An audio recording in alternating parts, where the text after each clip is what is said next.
enters the transfer portal right now, projected potentially to go to Syracuse, I believe. That's what I've heard, which would be curious because that would line him up if he does go to Syracuse. Syracuse plays Notre Dame the next 2 years, and including this year, which is senior day. So he would get to potentially start at Notre Dame Stadium on senior day, just not for the Irish. It's kind of crazy how life works, honestly. That's just one of those scenarios where you just kind of give it up, where it's like, you know what, this kind of fits. And it fits a little bit of the storybook and movie scripts that we've been talking about since we started this, right? Where it's like, oh, Steve Angeli has an opportunity to write something that's pretty sweet. Obviously, we're going to be kind of saying our goodbyes and just kind of reflecting too on his career and what this potentially would mean for the quarterback battle later. But, you know, he didn't die. He's just in the transfer portal, which is also something that we should recognize. But yeah, Steve Angeli, playoff hero, Notre Dame Fighting Irish through and through. But unfortunately, it just came to the point where I think it was pretty obvious that CJ Carr and Kenny Minchey were the top two.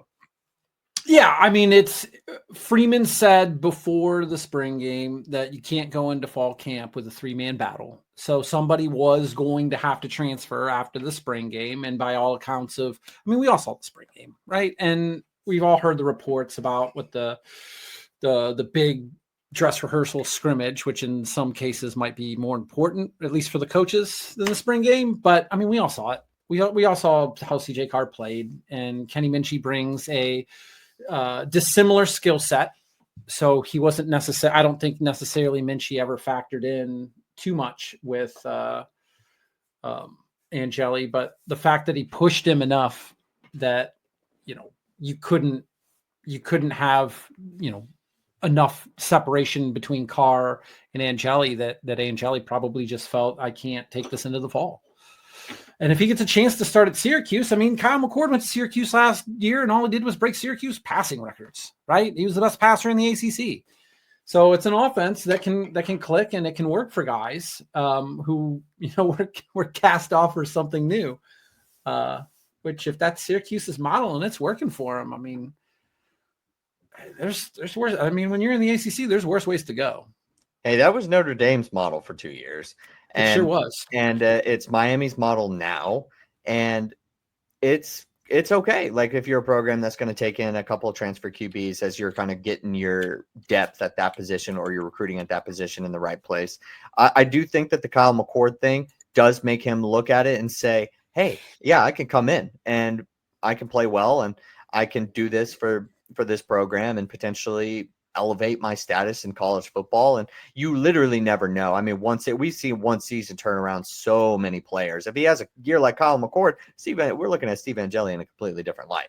And this was somebody who also wasn't a slouch as far as recruiting. I mean, obviously CJ Carr and Kenny Minchey, you know, you put them on a bit of a pedestal, not you specifically, but no, you know, just the royal you. Yeah. And it's like, so he gets like the short end of the stick when we're talking about that, as far as the Notre Dame quarterback depth in the room is concerned. But, you know, he's no slouch either. And he certainly has talent. It was just not seeing that upper echelon, or that maybe it factor that we were hoping to see from somebody who was an upperclassman.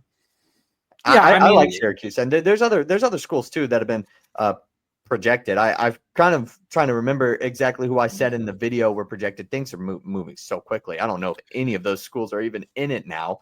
But part of the problem is he doesn't have a spring. He's the best quarterback on the market, though. He is the best quarterback on the market for a team post spring that needs a quarterback or has a murky quarterback situation. So he's definitely attractive as far as that goes. He started a bowl game, but he also came in spots. He was great. And then, you know, he had the clutch drive against Penn State, but I don't know, man. It's a timing thing, I think, and that's what I look for in quarterbacks. Is it's like timing, and you can't take the kind of sacks that he did. Like, even on that, he was sacked twice on that drive against Penn State. There was the near disaster sack fumble, and then, you know, the drive ended with a, you know, sack and then a field goal. So just his timing doesn't seem. I don't like that he didn't really figure out that you need to step up into the pocket and didn't feel the pressure or have the timing of when to release it or just get rid of a ball. And if you're a coaching staff, and especially, Gino Guidugli, it probably drove him nuts.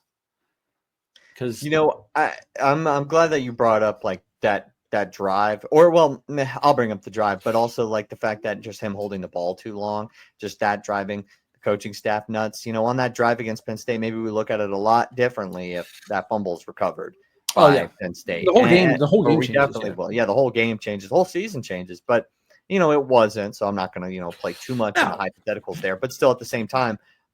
Like that was a big concern, and just not being able to clean up some of that stuff at least through the spring is really unfortunate. But yeah, you're right. Like he doesn't now benefit from having a spring. It's kind of amazing when you look at some of these transfers that there are still a lot of guys that do try in the spring to stay with their program, with their school, and I think that is commendable because at the same time when we open the show where we're talking about some of the players that bolt or that go into the portal and then come back the next day, there are players like Steve Angeli who do spend their time with the program and they compete. He went in and competed, and they were saying it was going to be a fair quarterback competition. He wasn't going to get any sort of leg up being the older guy and having the, even the limited amount of experience, but more experience that he had. So that is commendable in its own right. Also, while you were talking, I did try to look at some of the predictions that were going on. And right now for 24/7 Sports, all 3 transfer predictions have him going to Syracuse. Going to Syracuse. Yeah, Steve Whitfond put a crystal ball in for him.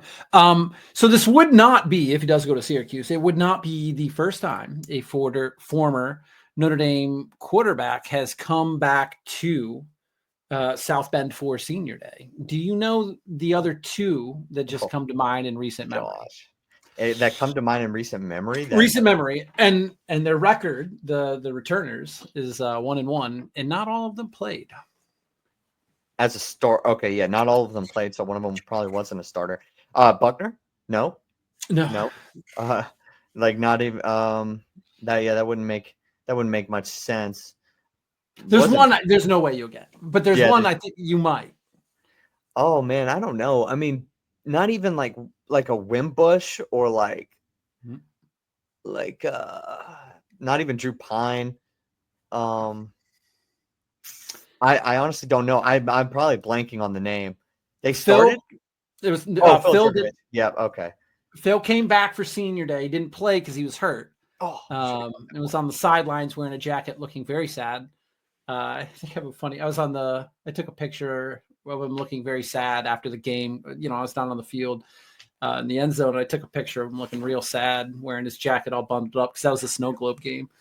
And then the other one came back and beat us was Zach Frazier, UConn quarterback, but he was Charlie Weiss's in 2007's pick to run the option to open the season.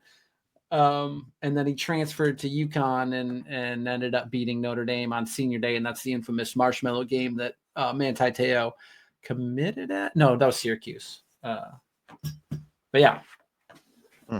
Yeah, definitely would not have been able to get that one. I'm mad at myself for the Phil Jerkovich one. I was trying to go through some of the guys that transferred over the years, and I was just thinking too recent.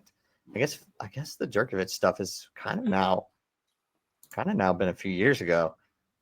It seems maybe like what was that 22? Maybe not that far. Yeah, I think it was no. I mean, I was at the game. I think it was the 2022 season. Oh yeah, well. Any final words maybe on Steve Angeli? No, I mean, I love the kid. He did get his degree. It's phenomenal. I wish him all of the luck in all of the games that he plays, except for games against Notre Dame. He will always have the drive against Penn State. It was they didn't have anything going offensively, and sacks aside, it was the first sign of life from the offense in the whole game.